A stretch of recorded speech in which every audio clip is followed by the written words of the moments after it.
The echoing click of my heels on the polished marble floors was the only sound that dared break the silence of the darkened museum.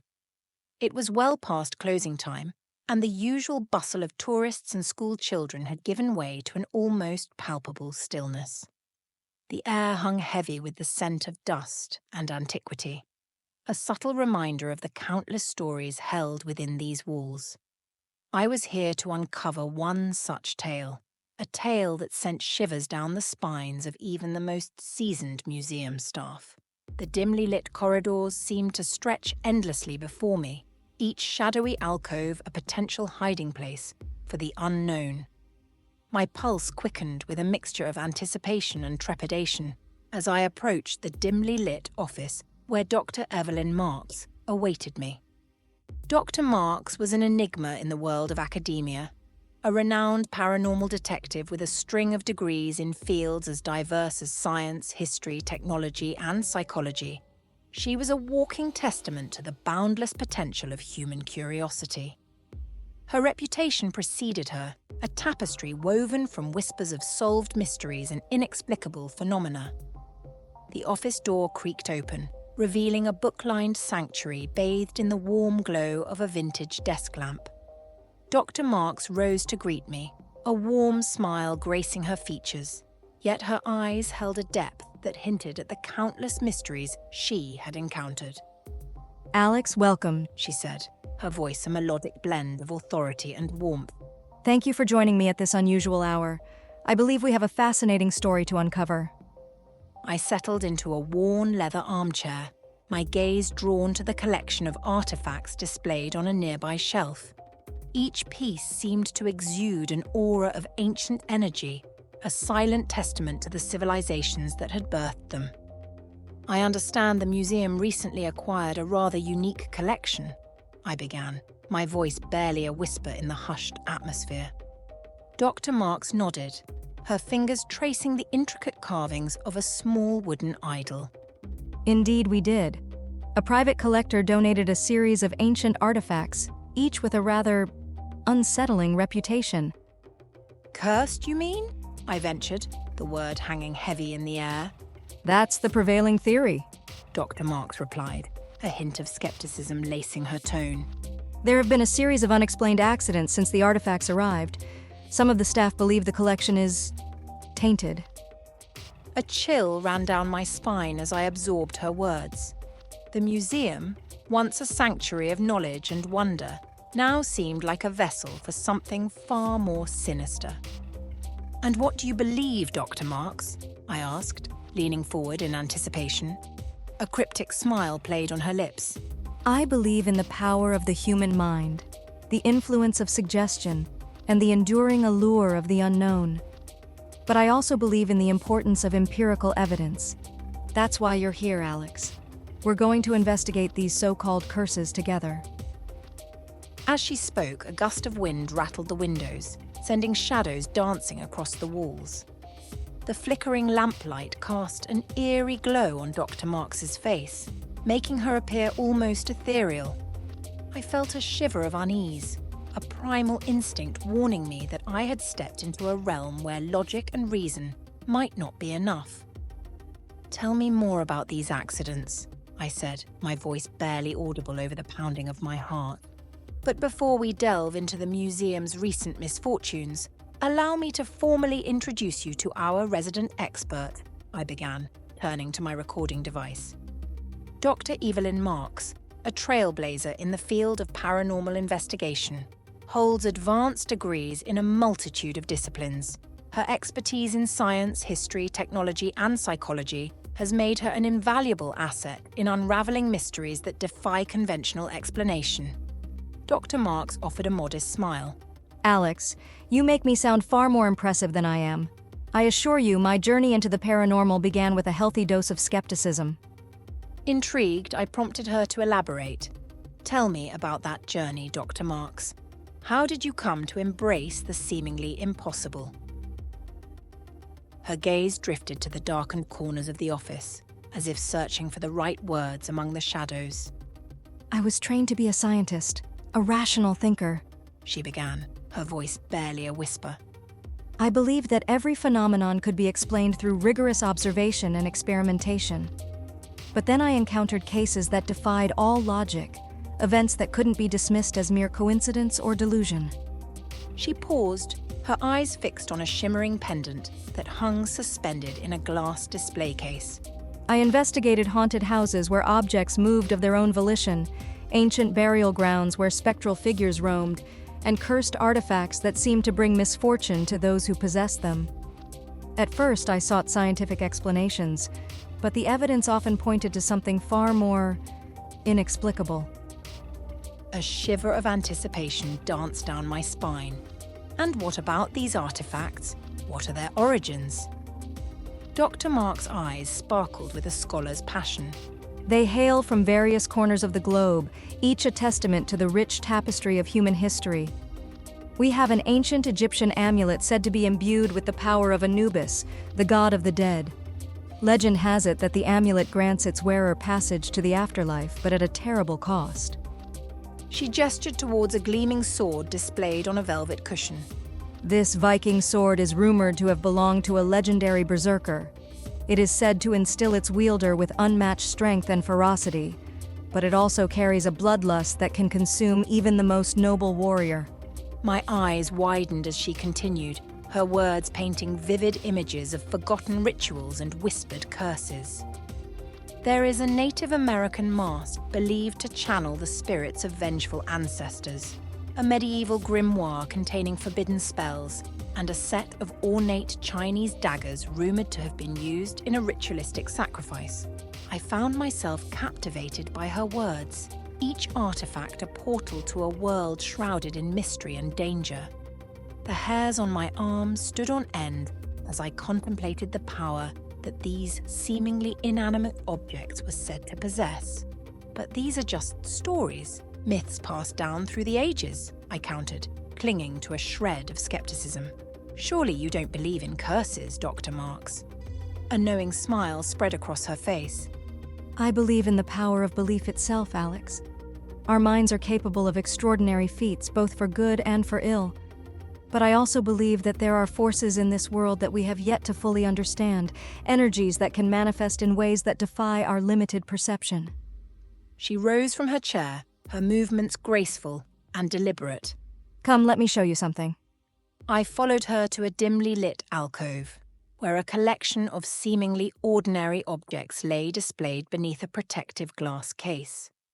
A worn leather-bound journal, a tarnished silver locket, a chipped porcelain doll, each item seemingly innocuous on its own. These objects may not seem remarkable at first glance, Dr. Marks said, her voice barely a whisper. But they are all connected to stories of tragedy and misfortune. The journal belonged to a young woman who mysteriously vanished after writing a chilling entry. The locket was worn by a sailor who drowned under inexplicable circumstances. And the doll, well, let's just say it has a habit of appearing in places where it shouldn't be. A cold dread settled in the pit of my stomach as I gazed at the seemingly harmless collection. The air crackled with an unseen energy, a palpable tension that sent goosebumps rippling across my skin. These are the cursed artifacts, the objects that have plagued this museum since their arrival, Dr. Marks said, her eyes gleaming with a mixture of fascination and unease. And they are just the tip of the iceberg. There are countless other objects scattered across the globe, each with its own dark history and sinister reputation. Let's start with the Egyptian amulet, Dr. Marks proposed, leading me back to her office. She delicately retrieved the artifact from its case, the lamplight glinting off the polished gold surface. This piece is a prime example of the intertwining of history, mythology, and the inexplicable. The amulet was a stunning piece of craftsmanship, depicting Anubis, the jackal-headed god of the dead, intricately carved into the metal. A chill ran down my spine as I held it in my gloved hands, feeling the weight of its supposed power. This amulet was discovered in the tomb of a high-ranking priestess, Dr. Marks explained. Hieroglyphs on the back tell a tale of a curse placed upon anyone who disturbs the priestess's eternal rest. And have there been any disturbances? I asked, my voice barely a whisper. Dr. Marks nodded solemnly. A few months ago, a museum curator was tasked with cataloging the amulet. He was a skeptic, much like my former self. But after handling the amulet, he began experiencing a series of disturbing symptoms: nightmares, hallucinations, and a persistent feeling of dread. His health rapidly deteriorated, and within a week, he was dead. A wave of nausea washed over me. What was the cause of death? The doctors couldn't determine a specific cause, Dr. Marks replied. They ruled it a heart attack, but there were no underlying conditions to explain it. Some of his colleagues whispered of the curse, but I prefer to rely on evidence. And what did the evidence tell you? Dr. Marks retrieved a thick folder from her desk, filled with charts, graphs, and photographs.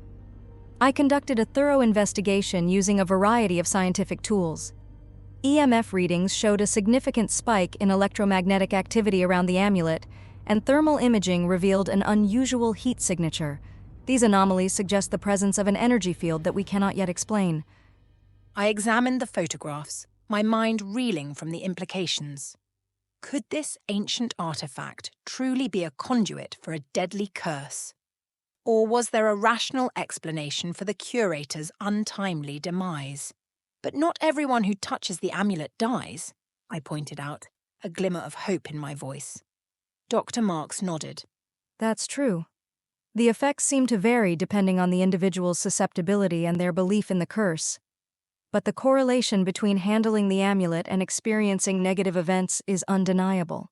She replaced the amulet in its case, her movements slow and deliberate. Let's move on to the Viking sword. The sword was a magnificent weapon, its blade etched with intricate runes, and its hilt adorned with silver and gold inlay. I could almost feel the echoes of ancient battles resonating within its cold steel. This sword is said to be cursed with a thirst for blood, Dr. Marks explained. According to legend, it belonged to a berserker who was slain in battle.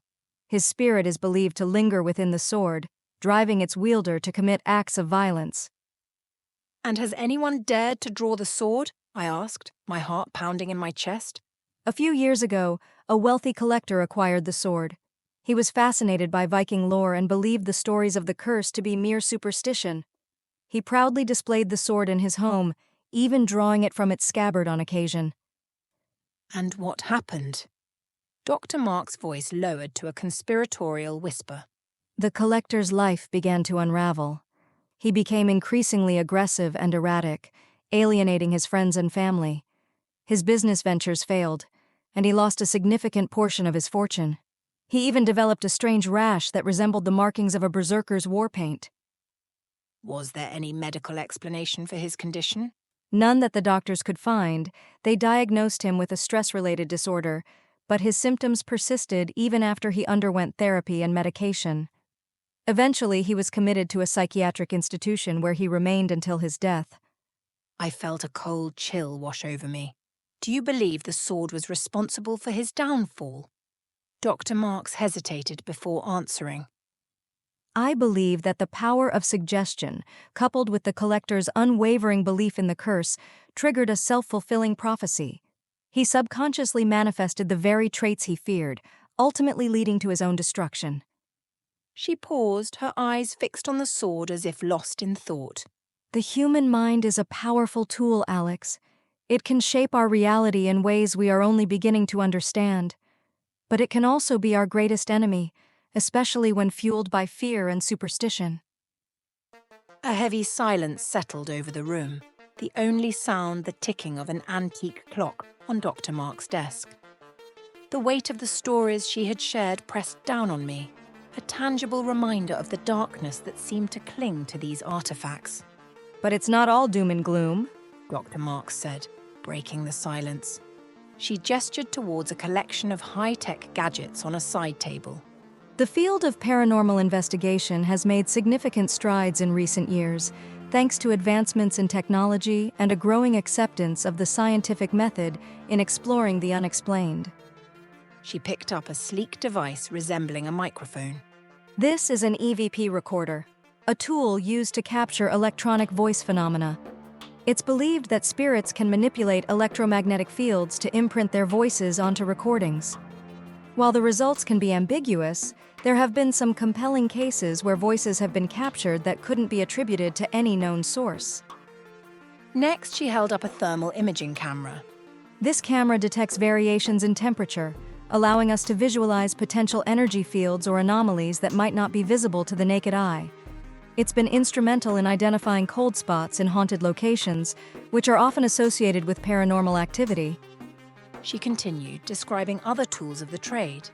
Full-spectrum cameras that capture a wider range of light than the human eye, motion sensors that detect movement in supposedly empty spaces, and even Geiger counters that measure radiation levels, as some theories suggest a link between paranormal activity and electromagnetic radiation. But it's not just about the technology. Psychology plays a crucial role in understanding how people perceive and react to the paranormal. Our minds are incredibly powerful, capable of both extraordinary perception and self-deception. She leaned back in her chair, her fingers steepled thoughtfully. Suggestion and belief are potent forces.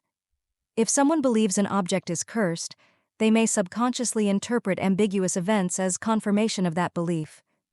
Fear can also heighten our senses, making us more attuned to subtle stimuli that we might otherwise overlook. Dr. Marks recounted studies where participants were exposed to supposedly haunted objects. Many reported experiencing chills, feeling a presence, or even witnessing apparitions. However, when the same objects were presented without the suggestion of paranormal activity, the reported experiences decreased significantly. This doesn't mean that all paranormal experiences are simply products of our imagination, Dr. Marks clarified. but it does highlight the importance of approaching these phenomena with a critical and discerning mind. She paused, her gaze fixed on a framed photograph on her desk. It was a picture of a young woman with a radiant smile, her arms wrapped around a small child. My daughter. Dr. Marks said, her voice softening. She was the one who sparked my interest in the paranormal.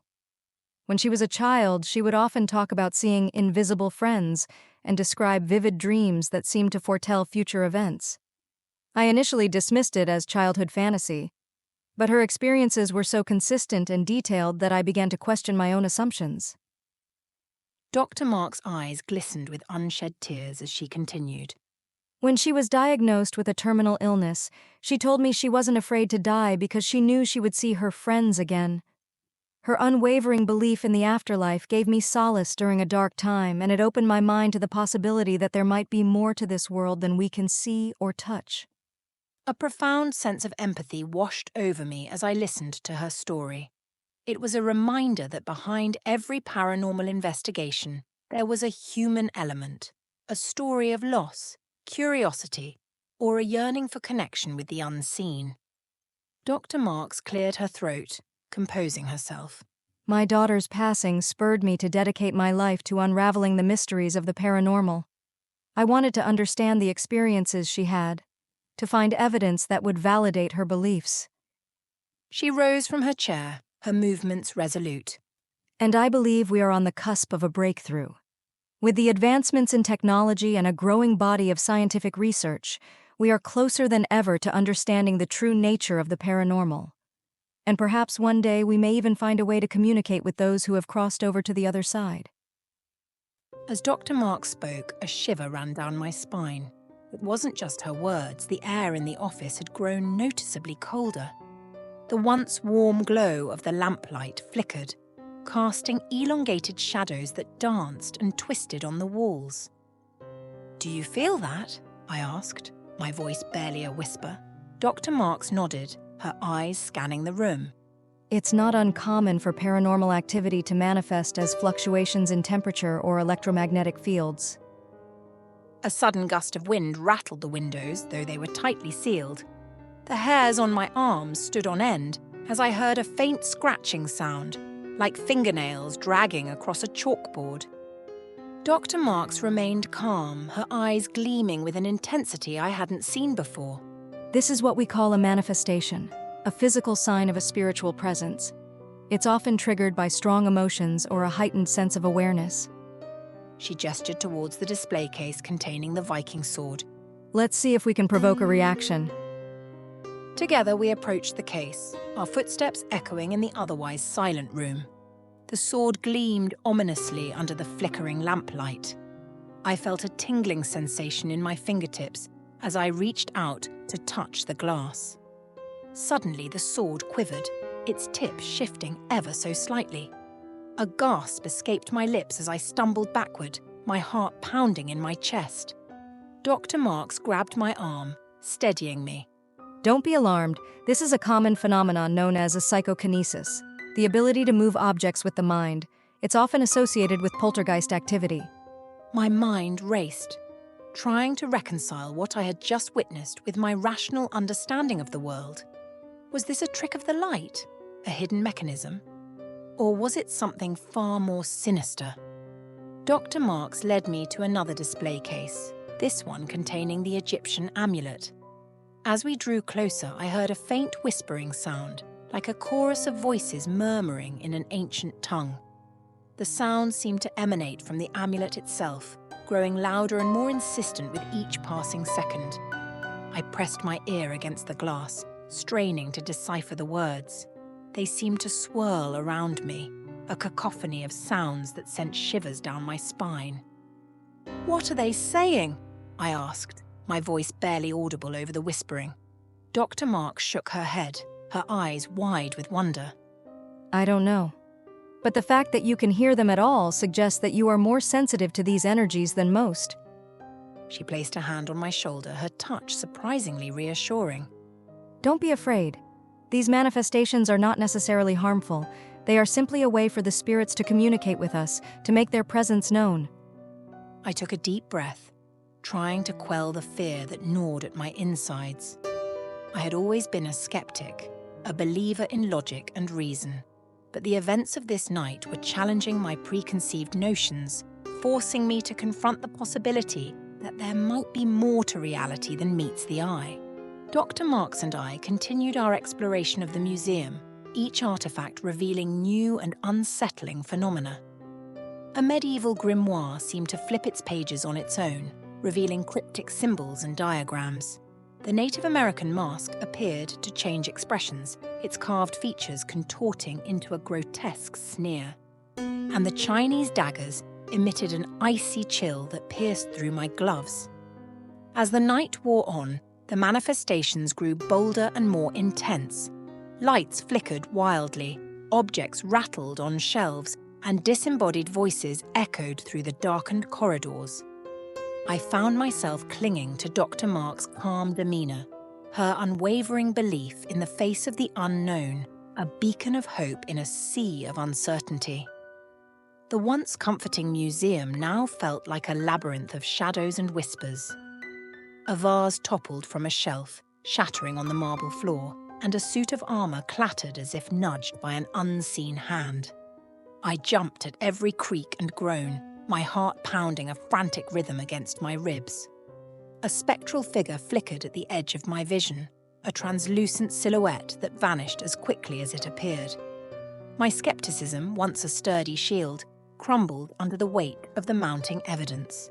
The paranormal, once a distant concept relegated to campfire tales and fictional narratives, had become an undeniable reality. The air crackled with an electric energy, and a bone-chilling cold seeped into my bones. The Egyptian amulet, nestled safely in its display case, began to glow with an eerie luminescence.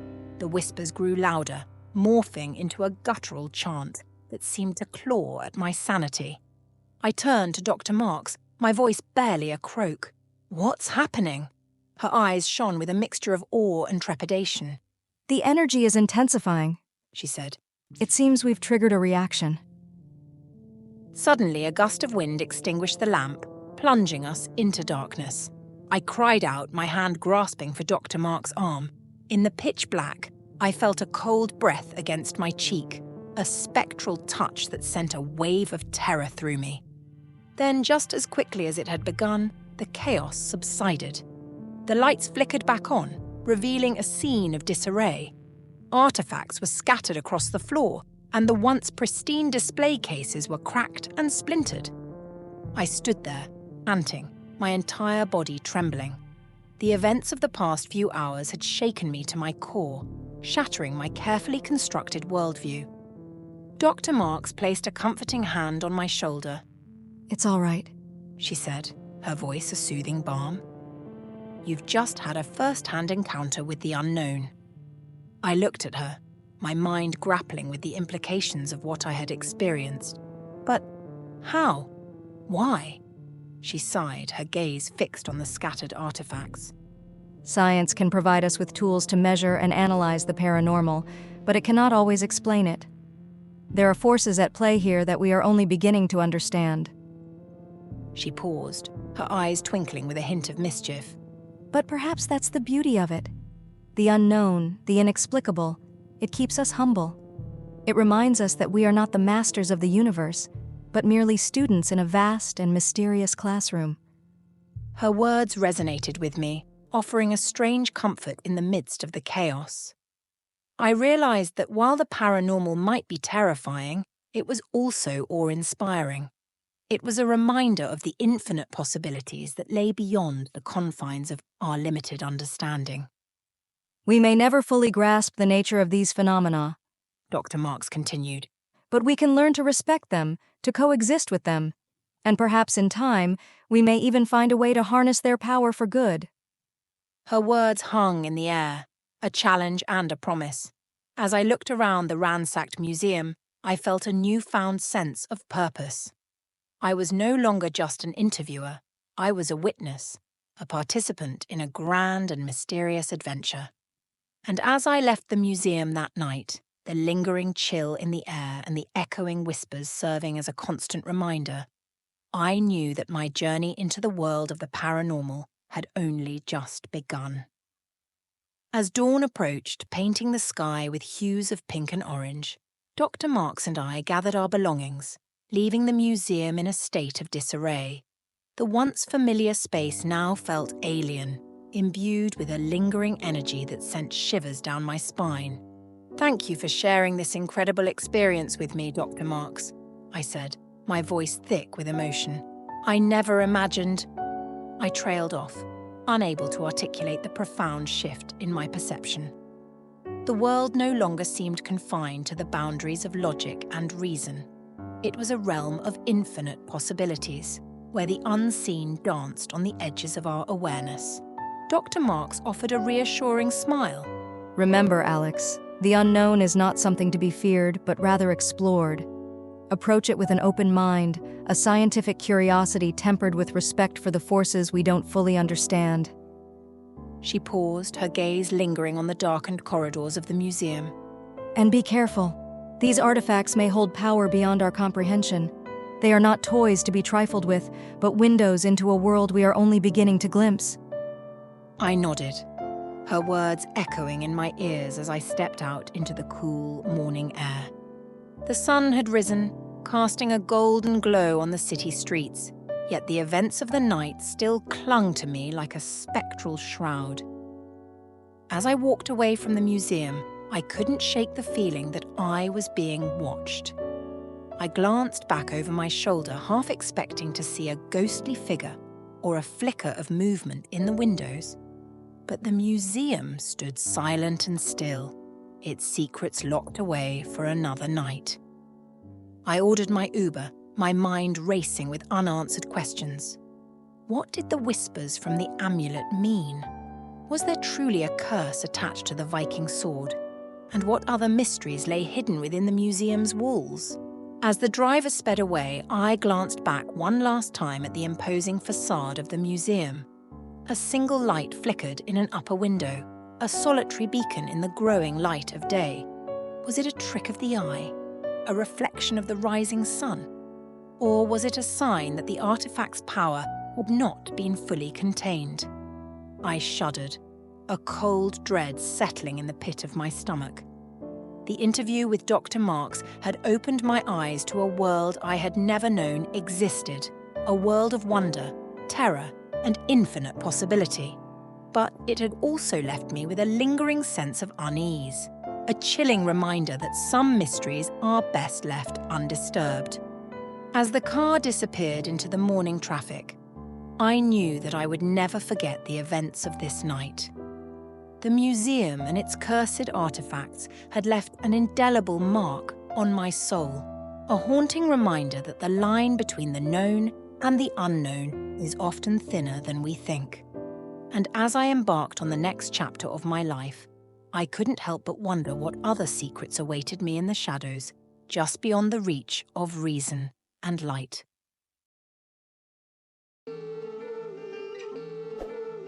We hope you have enjoyed this episode of Quantum Dispatches, and stay tuned next week for another thrilling adventure. Thank you for listening.